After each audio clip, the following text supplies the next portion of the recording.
Hey, everybody, and welcome inside the Pigskin Press Talk on the Broncos Sports Network. We are getting ready for week 2 of Fayetteville State Broncos football live from Nick Gerald Stadium. Thanks for taking the time to join us on the Pigskin Press Talk. I'm Andrew Chapman, joined by head coach Richard Hayes, of course, along with a couple of Broncos football players. We have running back Ellijah Henry and defensive back Kenneth Merritt joining us. Merritt on the show joining us this week, Kenneth. And thanks again for taking the time, guys. And talking a little bit of the win this past week against UNC Pembroke and what's to come this week back at home against Wingate. The Bulldogs coming into town, back-to-back home games. And first, guys, congratulations on the win in week 1. 1-0, that's the best you can be after 1 week. And it was a special win, Coach. Pembroke had won every single game, all 8 of them, going back to 2019 when the rivalry started up. And there'd been a little bit of a break. 2016 was the last game between the two sides, and this was a very different game than that 2016 game, which had a lot of scoring in it. And this year, a 15-13 win for you guys. Just 3 points, a field goal in the third quarter was enough to help you all come back from a halftime deficit. And how did it feel to finally put a 1 in the win column? And I got to see a photo of you hoisting that trophy afterwards with all the guys. How'd that feel? It was a great feeling. The guys, heard a lot about the losses and the times that we haven't unsuccessfulness we've had against Pembroke. But I told these guys early in the week that none of those guys were here the last time we played Pembroke, and probably wasn't any Pembroke players there that remember going 8-0 against Fayetteville State. So it was a clean slate. These guys were focused. They knew what they wanted to do. We were tired of hearing about the fact that Fayetteville State had never won that game. Now it's a problem.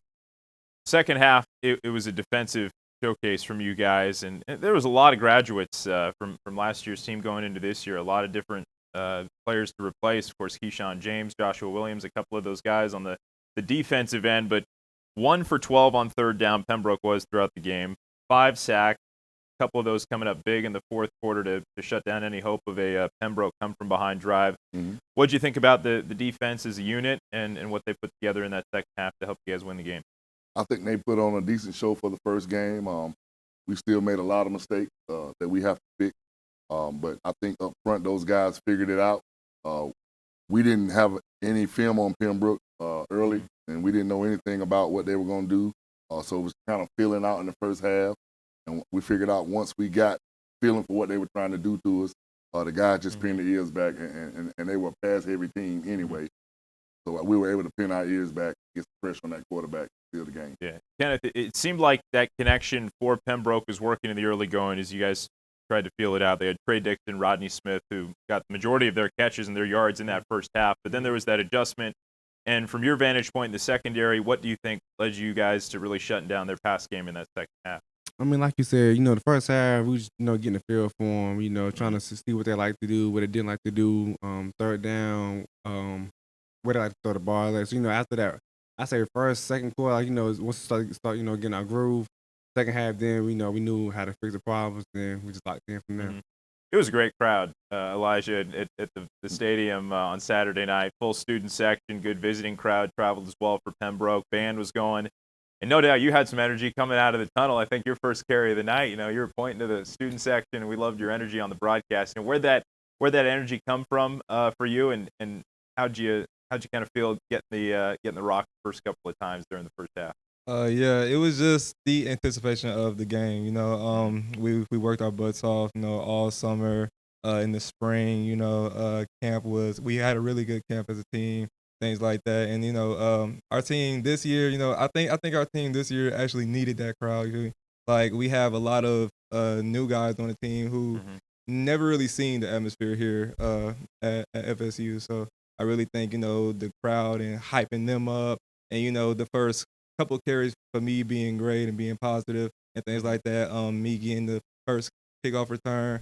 Yeah, I think all of that was great energy that was brought to the team, and great energy that was brought to the crowd as well. Yeah, we got to see a good mix of the running back core on Saturday's game. Smiley McQueen was a big factor as well. You led the way, 12 carries, 55 yards. Scored the rushing touchdown, and then Smiley had 32 yards. DJ Alston had a big run that had to go back due to a penalty, but he still finished with 37 yards. How do you think you guys complemented each other as that game went along? And did it help you a little bit to have those other guys taking some of the carries to keep you fresh? Yes, well, we have a great running back room with me, Smiley McQueen, Makai Fenner, DJ Austin. All four of us, we have a very good relationship off of the field. So that allows us to trust each other on the field. If one of us goes down or one of us needs a breather, things like that, we all know that the production at the running back position won't decrease at all. So, if I go down, Smiley can bring the same thing I bring. If, Smiley's tired, then Makai can come in and bring the same thing he brings, and so can DJ. So I think we have a pretty good room. Yeah. Where we have the newest look, though, on the offensive side, Coach, probably the wide receiver room. We got a lot of new transfers coming in. Ellijah had a good game, 67 yards in his debut. Trey Good, 22-yard catch. Cam Harrington, the young tight end, a 22-yard catch of his own. What'd you like about those guys getting involved in their first game, and what did they show you their first game with Broncos? I thought they did a really good job of blocking our wide receivers. They all made plays. You called Trey Good's name, Barry Elliott's name. Nike Martin had a big third down catch. Yeah. And then, like I say, Cam Harrington made a big catch, a couple of big catches, but he took some big hits as well. But really proud of that room. That's why we brought those guys here to help get us over the hump as far as our receivers. So we look for more of the same success from them in the future. Kenneth, one more thing on the defensive side before we start to look forward to Wingate next week. And it was interesting. We didn't really call Brandon Barnes-Brown much on the broadcast, it felt like, during the first half. That was kind of the Joshua Williams complex last year, where quarterbacks just avoided one side of the field if they knew that Joshua was covering it. And it's not like you're any newbie to the CIAA. You've played in your games as well. But when you have a guy like Brandon Barnes-Brown opposite of you, do you ever go into a game thinking I might get a little bit more attention on this side of the field if they're actively trying to avoid? Right. So Brandon, he's a great ball player for us. So we are coming to the game knowing the quarterback, they probably wasn't throwing his way. So since I play on the weak side of the defense, to me, corner Tyron Barrett, we probably thinking like, hey, they might try some slants, hitches, stuff like that, weak side. So we kind of prepared for it, throughout the week. But yeah, Brandon had a good feeling that it wasn't going to try on too much during the game. Let's kind of look forward to what we have with Wingate here. They have the quarterback back from last season. Shaw Croker is back with them, his graduate year. What do you remember from playing against him last season and the sort of stuff you have to prepare for with that Wingate passing attack? I mean, he's no doubt a veteran quarterback. He really understands the offense, and the scheme. Like, he really fits into, what Wingate's trying to do over there.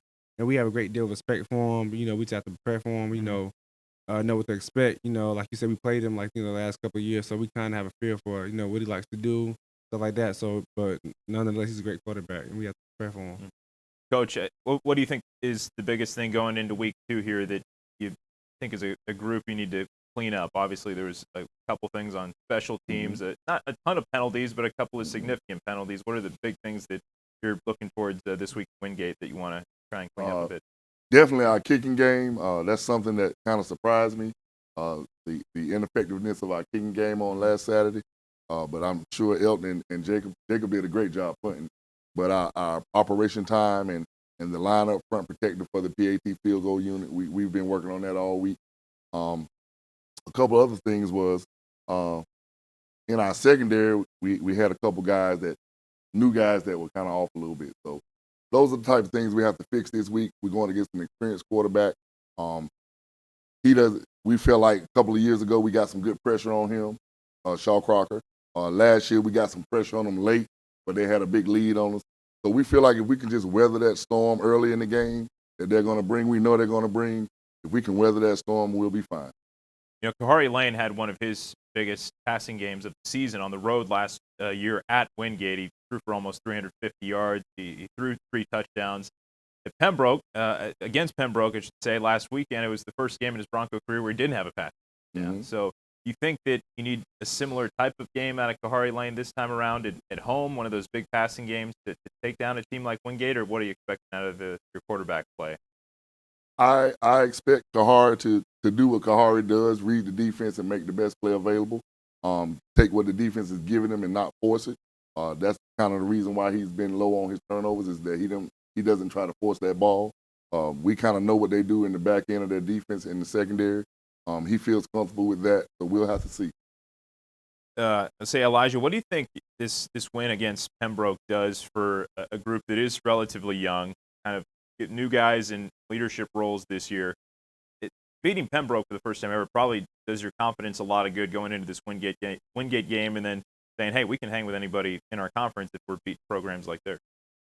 Well, yes, I think it's a big boost for the team now, especially going into a game like Wingate. I really think Coach Hayes does that on purpose. You know, makes them week two, you know, just like a test for our team.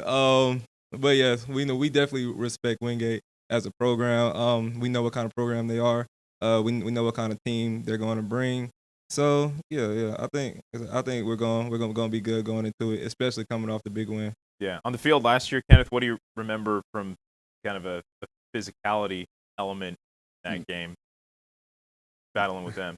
Oh, trust me, it's gonna be a physical game, no doubt about it. Yeah. But you know, we knew this coming in. Like, it's not a surprise, not a shock, but we're definitely coming to bring our A game. So we for the physical ball game. Trust me.